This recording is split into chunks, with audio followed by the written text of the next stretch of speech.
নমস্কাৰ চাবলৈ আৰম্ভ কৰিছে আছামিজ ট্ৰেণ্ডিং। আজি 27 জুন আৰু আজিৰ দিনটোৰ কেইবাটাও গুৰুত্বপূৰ্ণ খবৰ আহি পৰিছে আৰু এনেধৰণৰ খবৰসমূহ নিতৌ চাবলৈ চেনেলটো ছাবস্ক্ৰাইব কৰি ভিডিঅ'টোত এটা লাইক কৰি দিবলৈ চাওঁ আজিৰ দিনটোৰ প্ৰথমটো ব্ৰেকিং নিউজ। হিমন্ত বিশ্ব শৰ্মাৰ কেবিনেটৰ ডাঙৰ সিদ্ধান্ত, বাইক আৰক্ষীলৈ বৃহৎ সকাহ ৰাজ্য চৰকাৰৰ।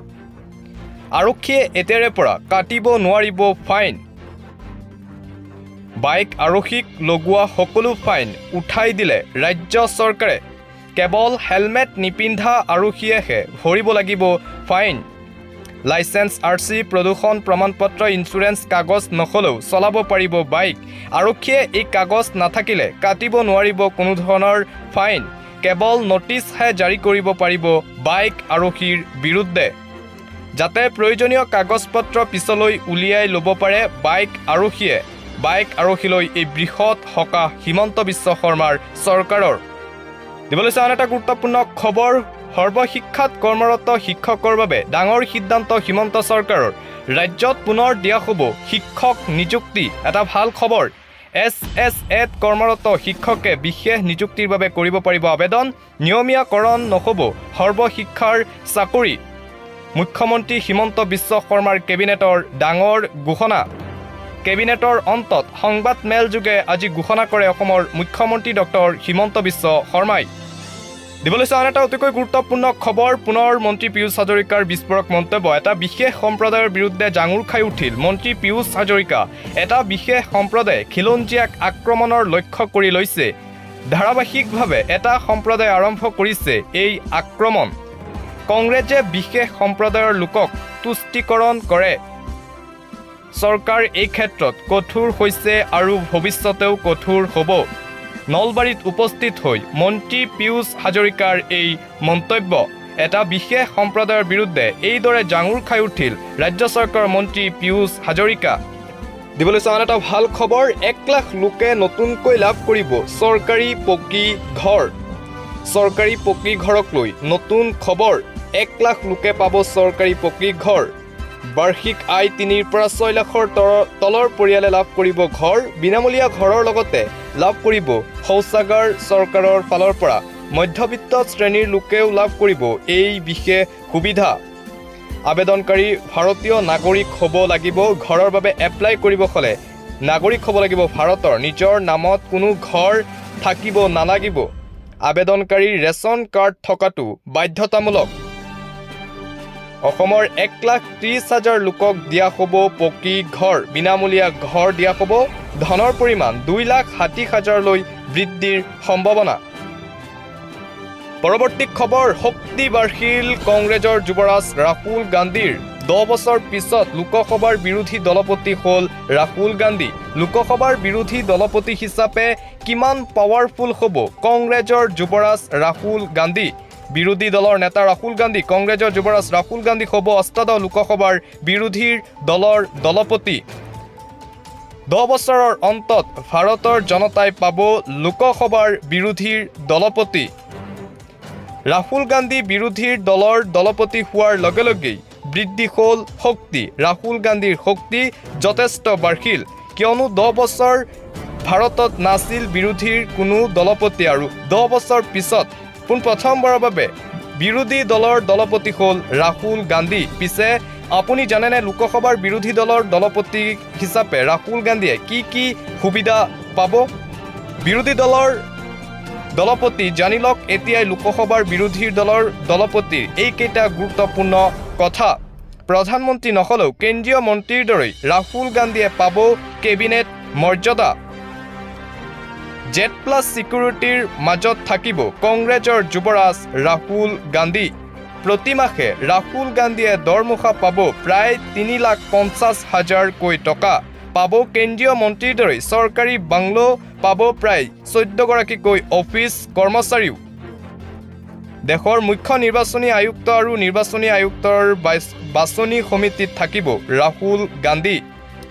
CBI, ED আৰু CBCৰ দৰে কেন্দ্ৰীয় সংস্থাৰ মুৰব্বী বাছনি সমিতিত থাকিব ৰাহুল গান্ধী।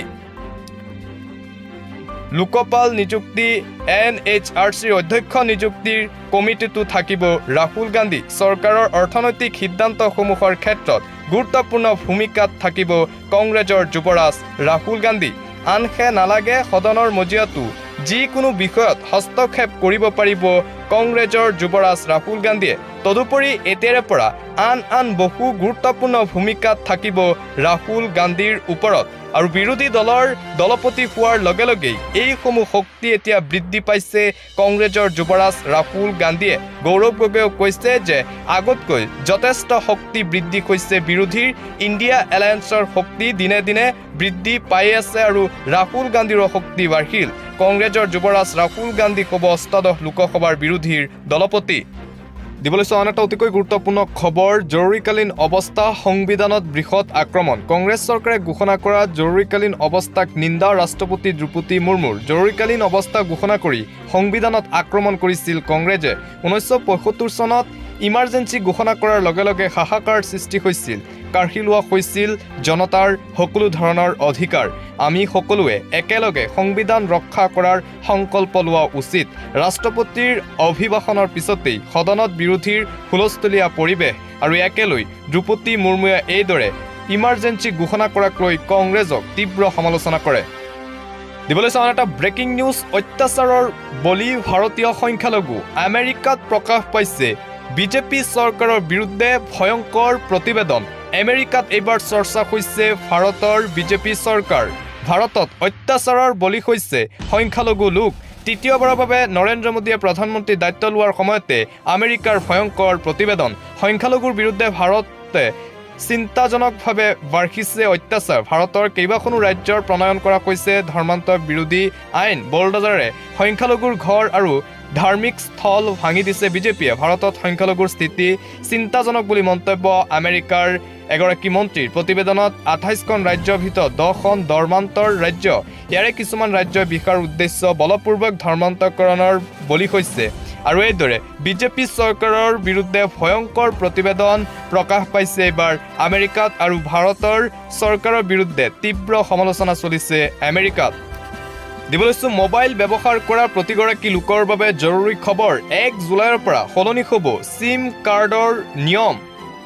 চিম কাৰ্ড নষ্ট হ'লে বা হেৰালে লগে লগে নতুন চিম কাৰ্ড নাপাব গ্ৰাহকে। ইয়াৰ বাবে 7 দিন অপেক্ষা কৰিব লাগিব গ্ৰাহকসকলে। 1 জুলাইৰ পৰা সলনি হ'ব মোবাইল নম্বৰৰ পৰ্টেবিলিটিৰ নিয়ম। পূৰ্বে চিম কাৰ্ড হেৰালে বা নষ্ট হ'লে লগে লগে গ্ৰাহকে লাভ কৰিছিল নতুন চিম কাৰ্ড। 1 জুলাইৰ পৰা 7 দিনৰ পিছতহে গ্ৰাহকে পাব নতুন চিম কাৰ্ড। মোবাইল ব্যৱহাৰকাৰীৰ সৈতে হ'ব পৰা অপৰাধ ৰোধৰ বাবে এই পদক্ষেপ। আৰু মোবাইল ব্যৱহাৰ কৰা প্ৰতিগৰাকী লোকৰ বাবে এই জৰুৰী খবৰ জাৰি কৰা হৈছে। অন্য এটা খবৰ, এমপ্লয়মেণ্ট এক্সচেঞ্জত পুনৰ পঞ্জীয়ন। এমপ্লয়মেণ্ট এক্সচেঞ্জত পুনৰ পঞ্জীয়ন নকৰাসকলৰ বাবে ডাঙৰ খবৰ। আপুনি এতিয়াও পুনৰ পঞ্জীয়ন কৰা নাই যদি শীঘ্ৰে কৰক পুনৰ পঞ্জীয়ন।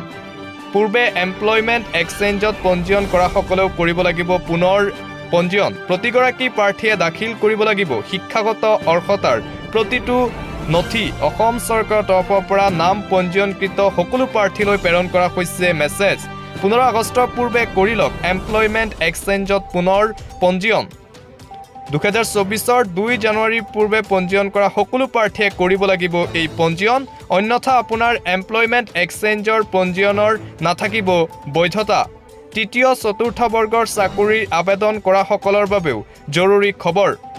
আপোনালৈও আহিছে নেকি এমপ্লয়মেণ্ট এক্সচেঞ্জত পুনৰ পঞ্জীয়নৰ বাবে SMS? পুনৰ পঞ্জীয়নৰ বাবে চৰকাৰৰ তৰফৰ পৰা সকলো প্ৰাৰ্থীকে জনোৱা হৈছে আহ্বান। সেৱা সেতু পৰ্টেলৰ জৰিয়তে শীঘ্ৰেই কৰক পুনৰ পঞ্জীয়নৰ কাম। কেনেকৈ অনলাইনৰ জৰিয়তে আপুনি কৰিব পুনৰ পঞ্জীয়ন? sewasetu.assam.gov.in গৈ কৰিব পাৰিব পুনৰ পঞ্জীয়ন।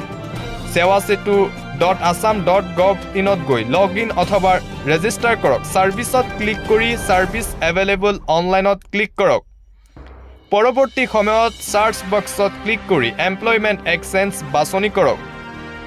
ৰি-ৰেজিষ্ট্ৰেশ্যন of employment seeker in employment এক্সচেঞ্জত এপ্লাই কৰক। এপ্লাইত ক্লিক কৰাৰ পিছত এপ্লাই উইথ আধাৰ জৰিয়তে কৰক পুনৰ পঞ্জীয়ন।